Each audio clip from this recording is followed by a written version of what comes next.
Recording in progress.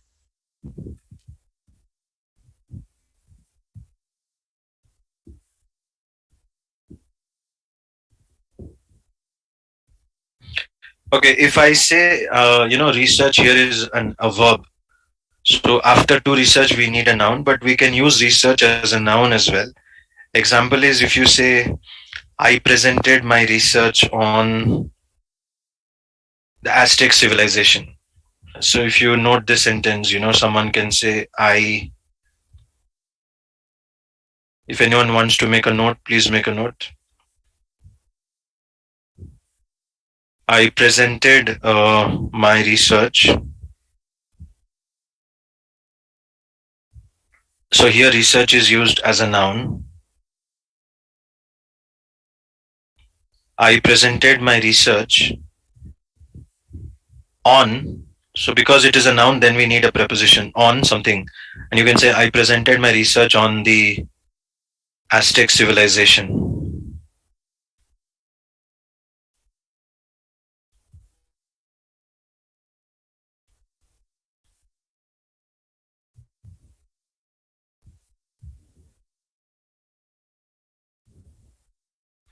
So it makes sense because now we are talking about research as a noun, my research.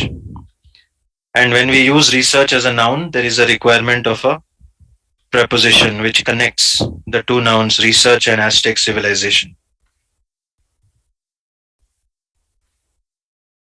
But when we use research as a verb,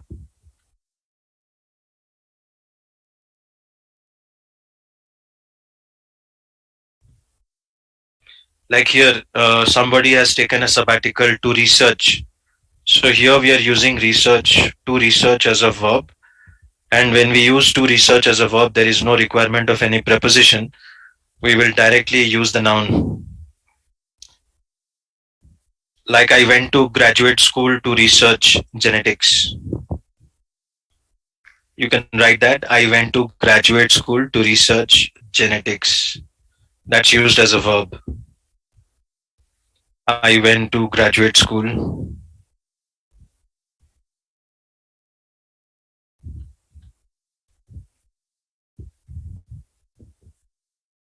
Or I went to medical school, whatever, but let's say I went to graduate school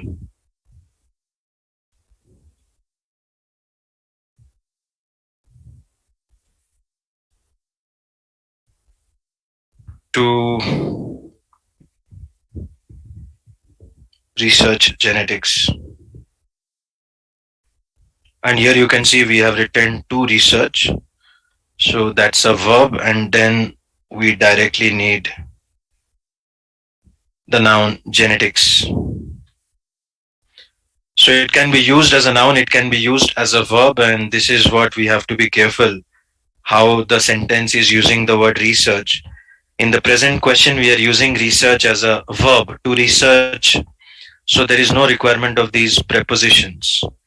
And we will directly go for a E, which has the noun directly. I hope everybody is clear. And we can move to the next question. What answer will you all select?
Yes, D. Jyoti Hanuman, you both have got D. And that is indeed the right answer. So this is also a bit of a tricky question. I'll tell you what we need to understand. The sentence is telling us that um, there is a similarity of the Thule artifacts which are found all over North America. And the sentence is telling us it was because of a rapid movement of people.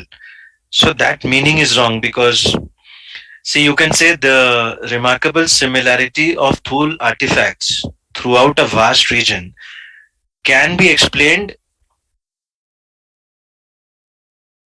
as there was a rapid movement of people, as there was, if you say the remarkable similarity of Thule artifacts throughout a vast region can in part be explained as there was a rapid movement of people. So then it will make sense that we are creating a connection between the first part of the sentence and the second part. The second part is a rapid movement of people, and the first part is the remarkable similarity of the Thule artifacts. But without using there was, look at A, which says the remarkable similarity of Thule artifacts throughout a vast region in part be explained as a rapid movement of people. It cannot be explained as a rapid movement of people. We need something like a connection or a connector, like a there was, which is like a conjunction, which is why the meaning of A is wrong. Similarly, in B, Thule artifacts being remarkably similar, one explanation is a rapid movement of people does not make sense, and we are usually skeptical of using being. Being is highly avoidable. So, two reasons to eliminate Bravo. C says that Thule artifacts are remarkably similar throughout a vast region is in part explainable as same rapid movement of people. So, there was is missing, in C. And D says one explanation for the remarkable similarity of Thule artifacts throughout a vast region is that there was. So this is the most important connector that we need between the two sentences. There was a rapid movement of people from one end of North America to the other. So once we add there was, the sentence, the two parts of the sentence can be joined and it makes a sentence with clarity and correct sentence structure. But look at it again, it says throughout a vast region, Thule artifacts are remarkably similar, with one explanation for this being. So, what is this referring to? We have no idea. What is being? We are skeptical of using being, and then where is there was? So, again, there was is missing, which is why D is the right answer. So, it's slightly tricky, but not very difficult. All right, we move to number 28, which can be slightly tricky. What answer did you all get?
All right, so we have received a couple of answers. Jyoti has selected Charlie. Aman has selected Bravo. Let's find out. It says, okay,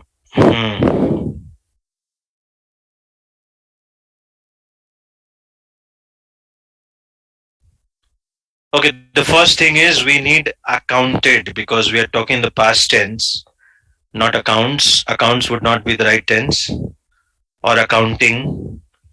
So to begin with, we can eliminate two options because of the wrong tense. We are talking the past tense. As you can see, according to a recent study of consumer spending, so it is already after the consumers have done the spending that we are doing a study. Then how could it be heavily accounts for? It should be accounted for, which is what we have. Were what accounted for and which accounted for. So accounting would be the wrong tense and accounts would be the wrong tense. So A and D are eliminated.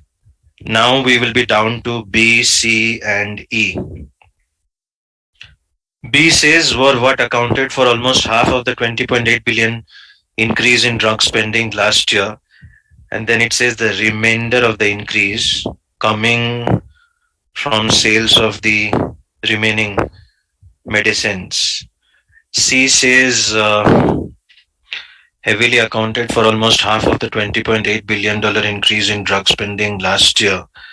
And then the remainder of the increase coming from right. And E says which.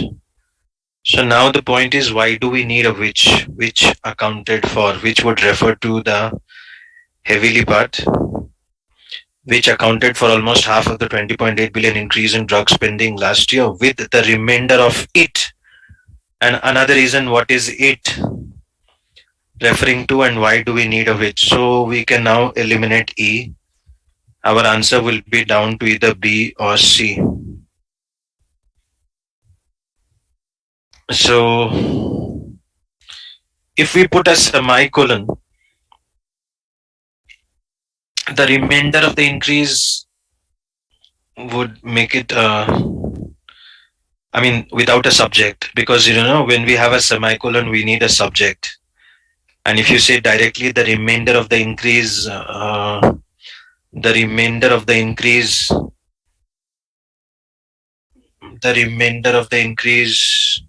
where the remainder of the increase coming from sales, that lacks a subject.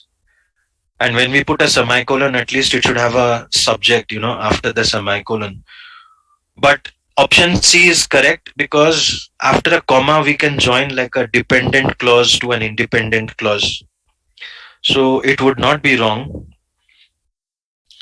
So Aman, B could be a bit of a problem because of that. And what do you think, Aman? Am I making sense what I just now said? And Jyoti, what about you? So did you also do it that way? First you had chosen B and then you went for C. What was the reason you shifted to C? If you could elaborate, Jyoti.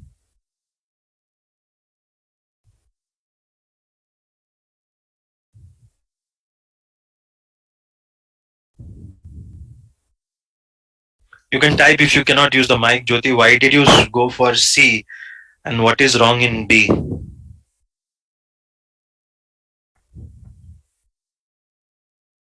Acha, you feel it is lengthy. Okay. Right.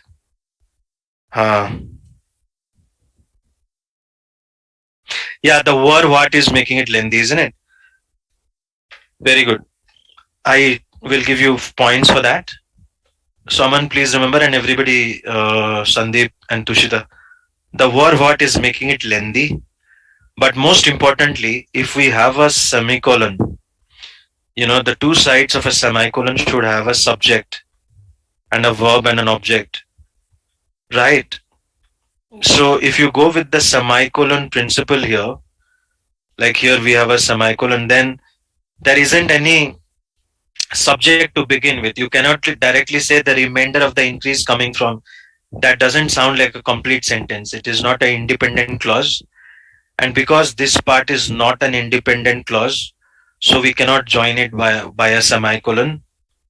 And there is nothing wrong in C because we can join a dependent clause and an independent clause. So the first one is a complete sentence. It is what we call an independent clause, and the second one is a dependent clause because it is does not have a complete. It isn't a complete sentence. And a dependent clause can be joined by an independent clause by a comma. So there is nothing wrong in this comma right here, and we are joining the dependent clause to an independent clause by a comma, but the semicolon here will create the error. And as Jyoti said, B is also lengthy, so whichever way you do, you will select Charlie as the right answer. I hope you all are clear, and we can now move to the next question. So I hope you all are clear. This was a tricky question. It has been there in GMAT since a long time. It's a pretty old question of GMAT.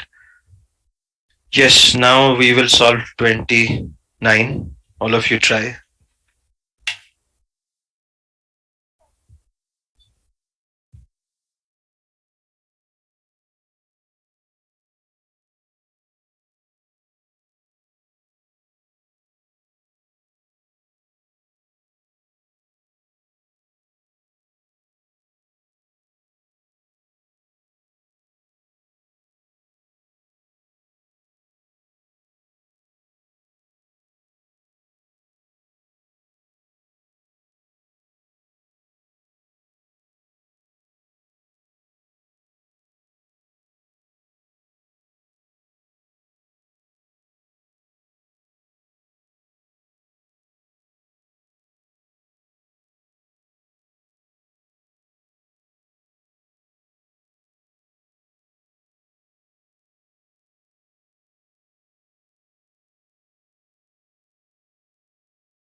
All right, so I have received three answers, and Jyoti has selected C, Tushita has selected C, and Aman has also selected Charlie.